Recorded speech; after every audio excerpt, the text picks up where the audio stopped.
Enak juga ya jadi orang kaya bisa memastikan tentang jadi tentara atau polisi. Ya tapi alhamdulillah sekarang saya sudah mengerti bahwa cita-cita tercapai bukan dari keluarga kaya, melainkan dari mana dia berjuang dari nol sampai ke atas. Tolong cari tahu gimana supaya tokonya papa mama ini laris. Kalau tidak bisa laris, tidak bisa bayar sewa.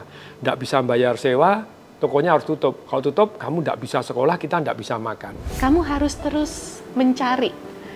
Never stop. Mana ini dapat ini kita coba yang ini. Cari agile mentality, Adek. Ingat ayah kamu bisnismen, ayah sering jatuh tapi sering juga bangkit lagi, lebih banyak bangkitnya pastinya. Kamu harus punya agile mentality.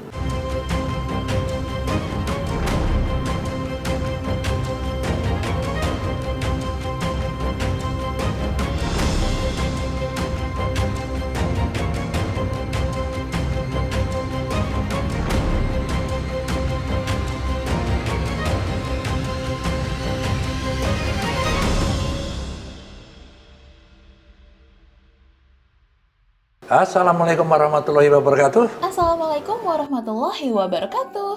Sahabat Bang Yos, kalian yang setia menonton Benang Merah Bang Yos pasti udah gak asing nih sama kata-kata sukses itu tidak datang dari langit.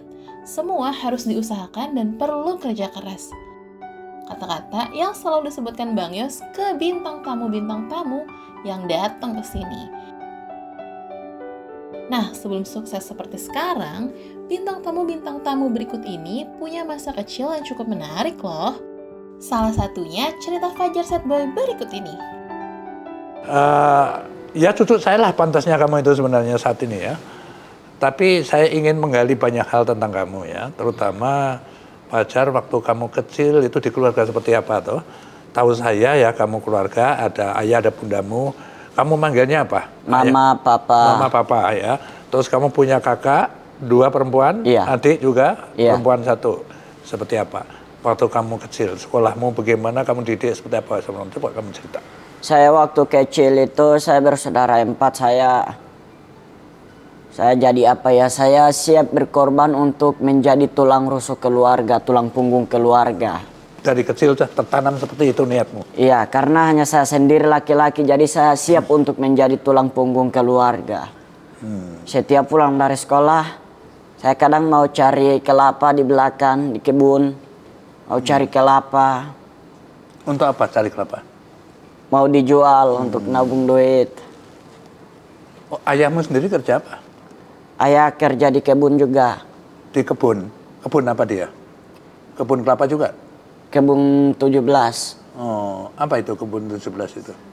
Di gunung gitu, pergunungan kebun gitu. Dia tanam apa dia di situ?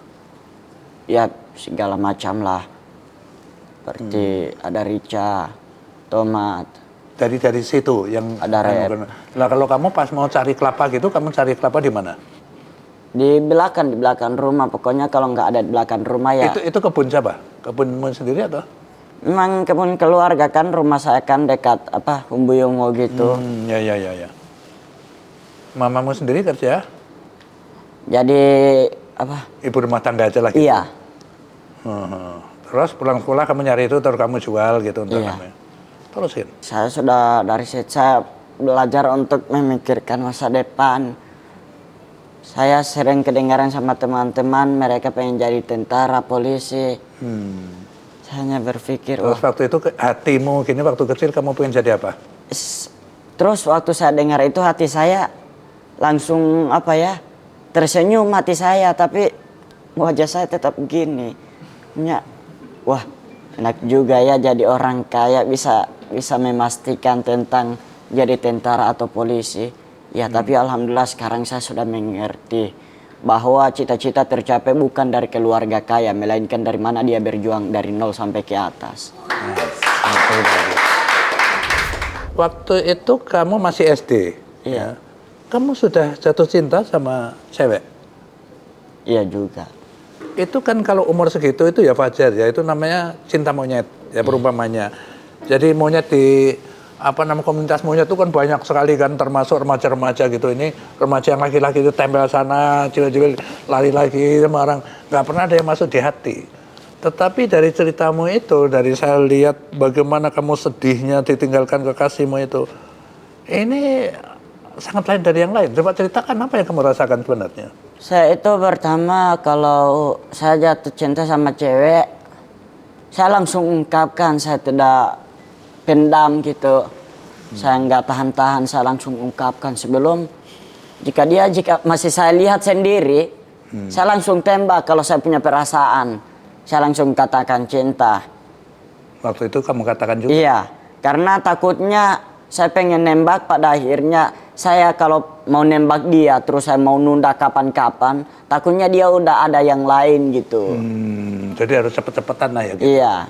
Itu umur berapa kamu waktu itu? Umur 10-11 tahun. 10 tahun udah jatuh cinta dan kamu patah hati. 10 tahun masih cinta monyet. Cinta monyet. Lah yang Alhamdulillah, kamu yang 15. nangis-nangis itu waktu dengan yang mana ini? Itu yang bulan kemarin. Ini cewekmu yang terakhir lah ya. Iya. Pada saat kamu umur 15 tahun ini. Iya. Terus Alhamdulillah cewek itu membuat saya menangis. Alhamdulillah tangisan saya bisa bertemu dengan banyak artis. Bantu orang tua tetap jalan, tapi pacaran juga nggak kelewat. Waduh, memang agak lain ya remaja Gorontalo yang satu ini. Ya, semoga Fajar bisa tetap terus berkarya dan menghibur masyarakat Indonesia dengan konten-kontennya. Beralih dari Fajar, sekarang ada motivator nomor 1 di Indonesia, Tung Desem Waringin. Siapa sangka nih kalau cerita masa kecil bapak motivator ini ternyata cukup dramatis. Oke, Tung ya, saya Ya. rasa penonton saya ini sudah banyak lah tahu tentang Anda ya. Tahu suksesnya gitu kan. Belum pernah tahu sedihnya kan gitu kan. Banyak. Coba kita ingin tahu ya, masyarakat atau penonton tentu ingin tahu Tung seperti apa sih kecilnya di Solo itu gitu. Ya pada waktu lahir aja mama saya itu tidak bisa nebus saya, jadi sudah punya anak laki, punya anak perempuan, kakak saya. Kemudian anak ketiga tidak peduli laki, tidak peduli perempuan, kondisi bangkrut, tidak punya uang. Terus kemudian saya sudah diberikan orang lain. Wah yang serius, masih di kandungan sudah ditawar. Dan kalau zaman dulu tuh lahir begitu, ditawarkan adopsi orang ya? sudah dikasih orangnya sudah mau. Dan itu biasanya kalau zaman dulu itu perjanjian, begitu lahir langsung atas namanya mereka begitu ya. Tapi karena mama saya itu pada waktu mengandung saya sedih, jadi waktu saya lahir itu merengut, wajahnya kelihatan sedih itu.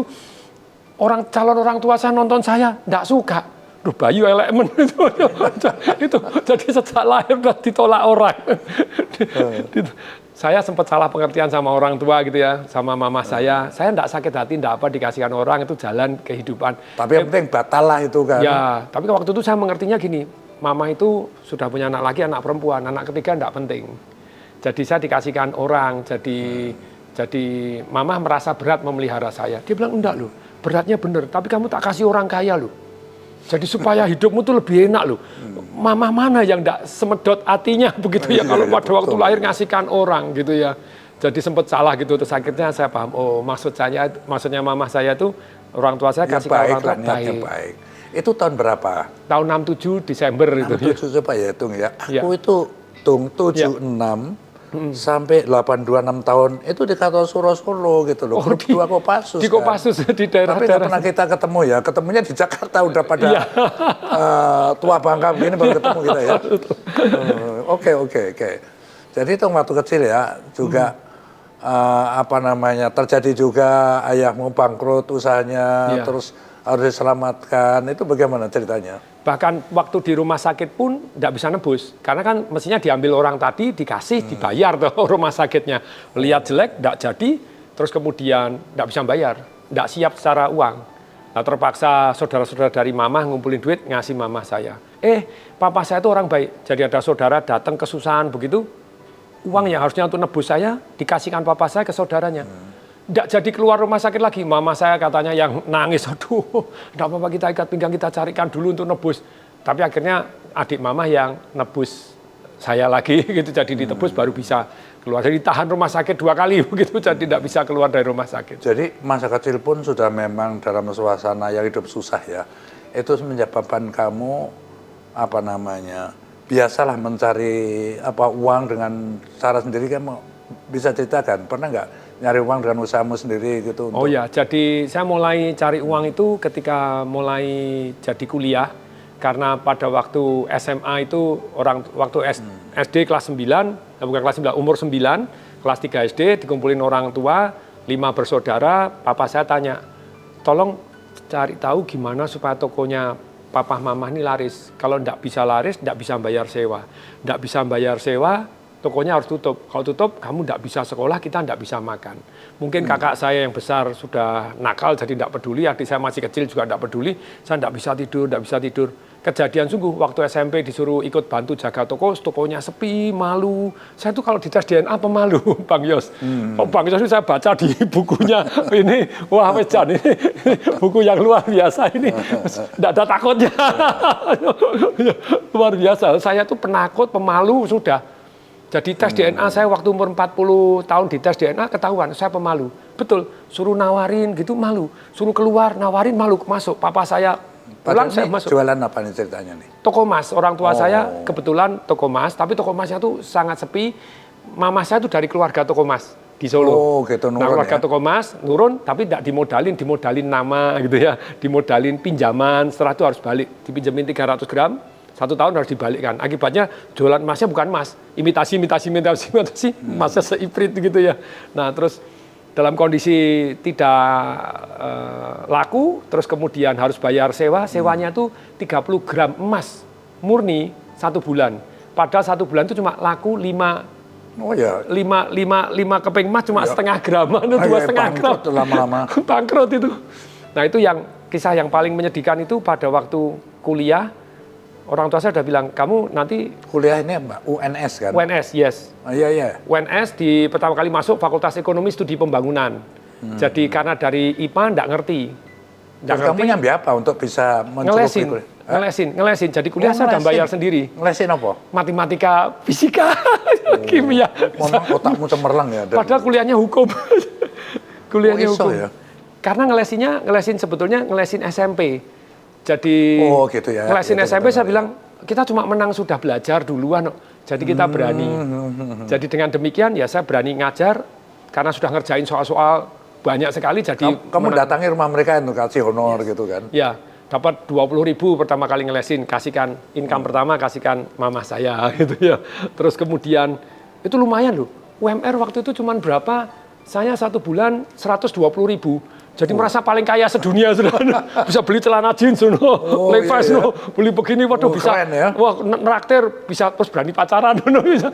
Kuliahnya itu dari nyambi ngelesin, ngurus-ngurusin orang itu. Iya, ngelesin private itu kalau kuliah di UNS itu 6 bulan itu bayarnya 90.000. Soalnya orang-orang berada juga ya, yang anak orang berada. Ya, jadi kita dapat les-lesan itu lumayan, jadi berani pacaran, berani jadi beli buku banyak ya. Wah, seru banget nih obrolan mereka. Ternyata Patung punya cerita masa kecil yang cukup sulit ya. Tapi dari situ dia bisa bangkit dan sukses besar seperti saat ini. Oke deh, kita lanjut ke bintang tamu berikutnya yang cerita masa kecilnya juga gak kalah menarik. Ada anak bungsu salah satu rocker legendaris Indonesia, Ikang Fauzi. Inilah dia, Ciki Fauzi. Assalamualaikum Bang Yus. Apa kabar kan? Alhamdulillah sehat saya Bang. Jadi kita ngobrol ya. Siap, Bang. Ya. Menarik ya, setahu saya sahabat saya Ikang ini punya 2 anak perempuan semua ya. Iya. Tetapi kan namanya orang tuanya kerja di entertainment ya, waktunya pasti gak karuan pergi, gak pernah ketemu gitu kan. Waktu kecil kamu nggak sih merasa kurang perhatian? Tapi coba lu ceritain gimana? Sebenarnya enggak sih Bang, soalnya aku sama kakakku suka diajak ayah ibu ke tempat kerjaan masing-masing. Dibawa catah juga gitu? Jadi dibawa gitu. rame-rame, terus aku suka ikut ayah manggung, kadang dibawa cek sound, dibawa begitu. ngeliat, oh ini nih ayah gini-gini. Terus dibawa ke, kan ayah selain musisi juga real estate, dibawa ke beberapa proyek ayah dari kecil, jauh-jauh di mana gitu. Terus ibu juga pas ibu dulu punya production house, sering diajak ke sana, pulang sekolah juga pasti ke sana, terus dikasih kegiatan lah, gambar dan lain-lain. Jadi kayak dari kecil aku sama kakakku dilibatin ke kerjaan ayah ibu. Gitu sih. Sudah sering ikut diajak ke sana ke sini gitu ya.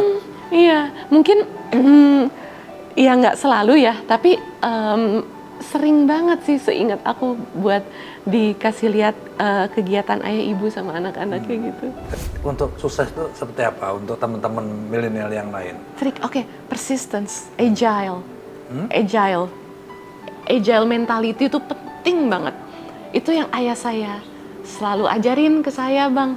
Kayak ayah tuh selalu bilang, "Adek, inget ya, kamu nih anak rocker.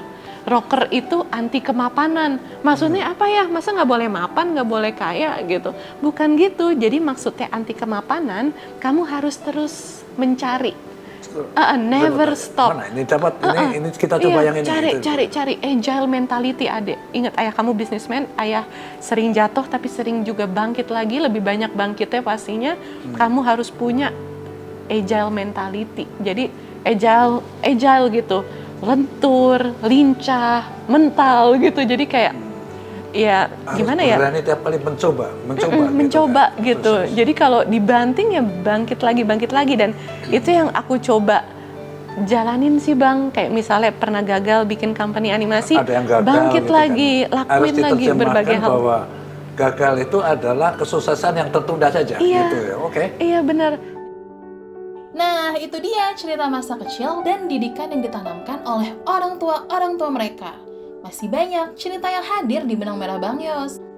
Karena itu, jangan lupa untuk terus nantikan bintang tamu lainnya di Benang Merah Bang Yos yang pastinya punya cerita yang gak kalah menarik dari hari ini. Kita pamit undur diri. Assalamualaikum warahmatullahi wabarakatuh.